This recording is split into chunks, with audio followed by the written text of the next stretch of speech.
care what it costs. I just want the results. Now, these types of buyers, they're ready to invest big, but only if they believe you will deliver on the outcome. Why posting prices on your website could be costing you money? This is always such a hot and spicy little conversation in the medical aesthetics industry. So I figure we bring it over here to YouTube and let's talk about it. So the first thing I want to do is I want to show you guys the video that prompted this entire conversation. It drives me nuts when spas don't put their prices on their website, because then you call and you're like, hey, how much is Botox? And then it's like this whole workaround about, oh, depends on how much you need. No, I want to know, how much is it per unit? People, they always do that. And so part of whenever I open my med spa, I was like, I'm gonna put my prices on stuff. Do y'all want to know what I love about the internet? The fact that we can respectfully disagree to other people's opinion, and people can respectfully disagree to our opinion. That is why I love the internet. Now here's the thing. Everything that she said in that video literally is the mindset of someone who is okay with being a solo provider. They're okay with capping out at those 10K ceilings, and they probably don't have any intention on scaling any further. And if that's you, if you're watching this video, and if that's your vibe, then you probably don't even care about anything else that I have to say. And it's nothing wrong with that. But if the goal is to scale past those 70K months, those 100K plus months, then you have to adjust your pricing strategy. And it starts with what clients first see and encounter online. What I want you to do is visit our website, and we downloaded a free resource to the library, 30K Aesthetic Days. It's a blueprint that will help you get to those 30K aesthetic days, because I know it can happen for you. Again, it's a free resource, and if you're serious about scaling your practice, then what are you waiting on? Go ahead and download it. If you listen to her video, she talked about it being a workaround. She said nobody wants to go back and forth with the clients over the phone and go through all of this. I want to know how much is it per unit. That's what she said, because that's her mindset. And this is something that I've noticed with these newer generation service providers, is that they don't want to talk to clients. They don't understand the importance behind having a conversation with the client. Now, what she said may be the advice that works for her, because we also have various accounts. We have various accounts where some of them use booking systems, and then we have some where the clients can submit any type of submission online and the office will get it. Now, here's the thing. When someone calls your office, instead of just seeing a price and menu online, it gives you the opportunity to control the conversation. So I'm always pushing for call the office, make a phone call, human contact, not AI, personalize the experience, right? You get the chance to control the conversation. You can talk about any myths that they may have in their mind before scheduling.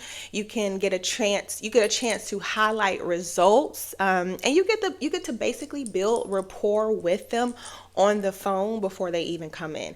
That is such an underrated and missed opportunity in this industry. And this is something that would always work. This is a staple piece of advice, right?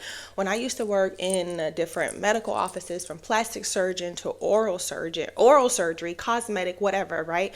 I remember being on the phone with some of these clients who were curious. Maybe they were scared, they were nervous, they just wanted to ask a lot of questions, and maybe they were on the fence about booking. But when they talked to me, and I reassured them that everything was going to be okay, or I reassured them that we have fantastic providers that are going to listen to you. They're not just going to shove treatments down your throat. That is what made them book the appointment. But I tell you one thing about these younger service providers nowadays. They only want to cater to what we call in marketing impulse buyers. Those are the buyers. We're going to talk about all the different buyer types towards the end of this video. But for now, impulse buyers, those are usually your bargain shoppers, the ones that They only are concerned about price. So yeah, if that bargain shopper were to stumble across your website and they see that you charge $150 for consultations, then yeah, that probably will intimidate them because they know nothing about you. You have not built any rapport with them. They don't know you, like you, and trust you. But if that same client were to have stumbled across your social first, they've built that rapport with you, they've built that relationship, they know you, they like you, and they trust you with their most important asset, their face, right? Or their skin and body, they're going to book that consultation and pay that money like it's a no-brainer because you've already built that rapport with them and they already know, like you, and trust you. And that's so important, especially in the service industry. I always remind my clients that you are not just offering a service. You're not just doing Botox. You're not just doing fillers. If you think about the market being overly saturated in that capacity, then yes, it is, because everybody's offering a service. But how can you stand out? What do you bring to the table that makes your experience impeccable and, so much different than the other practice down the road? That's something that you have to think about. If you just publicize your prices online and you don't really give your clients an opportunity to connect with you or ask you questions before they book, you miss out on a lot of money. And then you also treat your clients how to basically use your website like Amazon, because you're providing that type of experience that's teaching them it's okay to price shop. It's okay to, scout your services based on your pricing, and that's not what you want. You don't want to do that, because then you begin to build your schedule with what we like to call bargain shoppers. And with bargain shoppers, it affects your retention. You never get them back in the door, because the second you finally do raise your price, or that discount is no longer on sale, that discounted treatment is no longer on sale, then that client is not going to stay. They're going to find the next medical spa that's offering some sort of discount or promotion. So you never want to build your entire marketing experience around the broke consumer. I am not saying that you should not put a price range at least on your website. Again, each account is different. Some of the accounts that we have, they don't have front desk teams. They don't have sales team. They don't have anybody there that can convert that call. So their process, their pricing strategy, it looks just a little different, but there's always some sort of contact us form that we embed on the website, because every client is not ready to book an appointment. Some, they just have questions. They want to know a little more before they book an appointment. We've talked about this before. Y'all can go look at other YouTube videos. I'll make sure I plug a few here at the top. Now I want to break down the different buyer types. If you don't already follow me on Instagram, go follow me on Instagram, because I talk about this all the time. I've made an entire post. I actually related, if I can find it, I'm gonna link it up here, but I related the different buyer types to different types of coffee. It was a great post. Well, I thought it was a great post. But listen, these are the different types of buyers.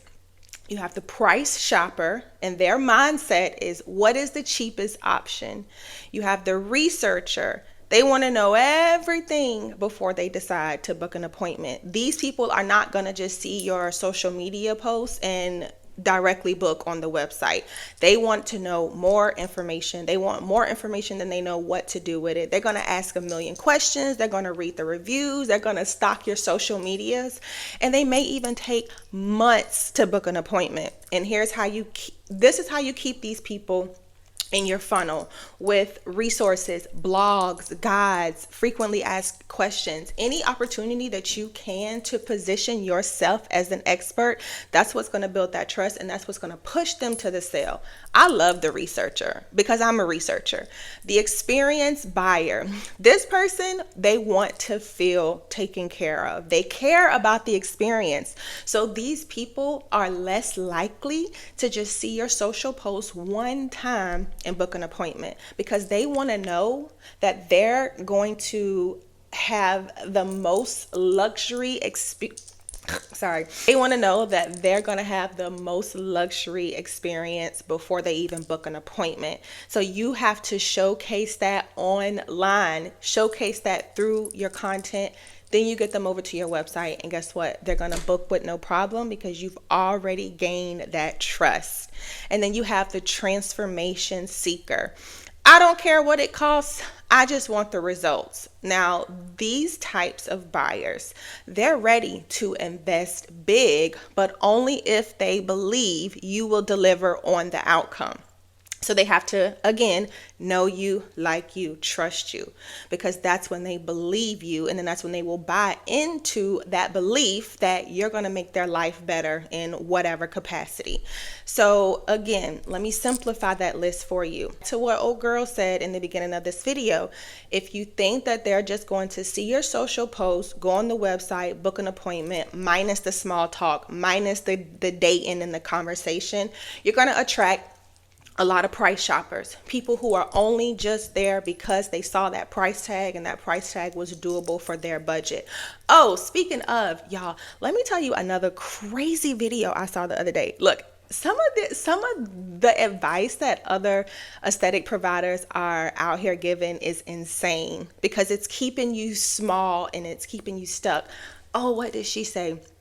She basically said if a client was in your chair and you tell her what the price is and she says that that's too much, she says, well, you don't say, well, what did you have in mind? That's what, no, she said you do say that. She said that you, okay, rewind. She said that you tell the patient or you ask the patient, oh, well, what did you have in mind?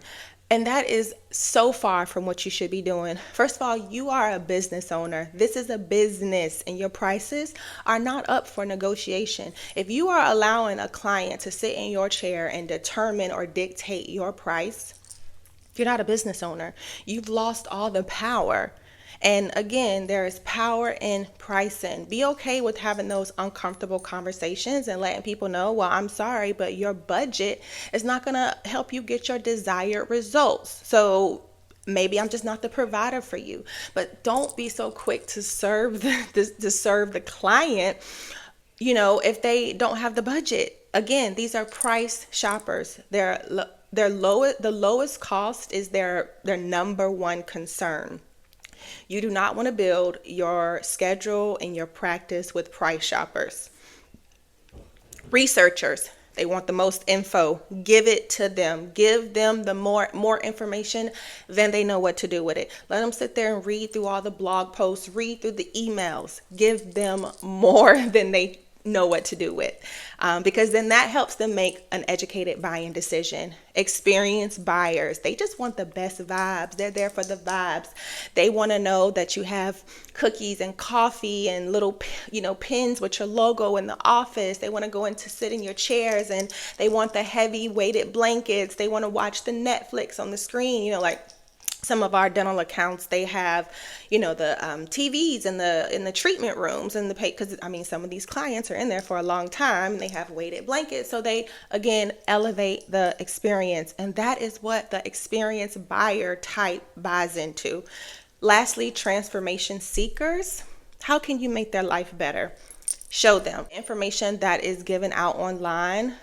First of all, nobody should ever speak in absolutes. If you ever run across anybody speaking in absolutes telling you this is what you should do, run, because it doesn't work like that. You have to do what's best for your practice, for your future, and for profitability. So ask yourself these questions before you set your prices, before you list your prices. It will really help you. It will help you build a pricing strategy that is aligned, that is sustainable, and that's focused on growth and scaling. Ask yourself these questions. What or who is your ideal client, and what are they willing to pay for? Do you want more bookings, or do you want more profit per booking? What are your fixed and variable costs per service? Y'all, I cannot tell you how many aesthetic practice owners I have talked to, and they don't even know what each treatment costs. You need to know that. What it costs you to deliver, from the supplies, from the staff, to the freaking setup time, okay? Are your treatments premium, or do you want your treatments to be budget friendly? Ask yourself that question. There is no in between. You either want premium services and you're going to act premium, or you want to do the whole budget friendly thing.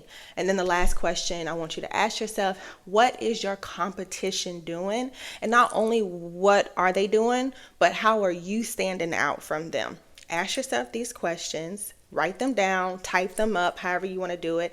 Send me your responses on Instagram, or you can just comment down below. But either way, I hope this video was helpful. I know it was a lot, but I want y'all to understand that whatever your goal is, each goal needs a different pricing model behind it. You need to be clear on what growth and what success actually looks like for your practice, not just the vanity metrics and things like that that you see, on social media, because we all know it's a highlight reel.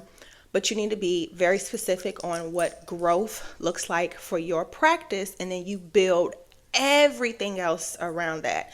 And if you need help doing that, I know I didn't even tell y'all who I was. I'm HIii, owner of HIii Cobb Creative. I'm a mom, I'm a daughter, I'm a friend, I'm a December Capricorn, and I own a concierge marketing and growth company for medical aesthetic practice owners. And if you need help implementing any of what we talked about in this very quick video today, visit my website, apply for the takeover, and let's see if you're a great fit. And while you wait on the next video, make sure you watch this one on your way out. All right, I'll see y'all later. Bye-bye.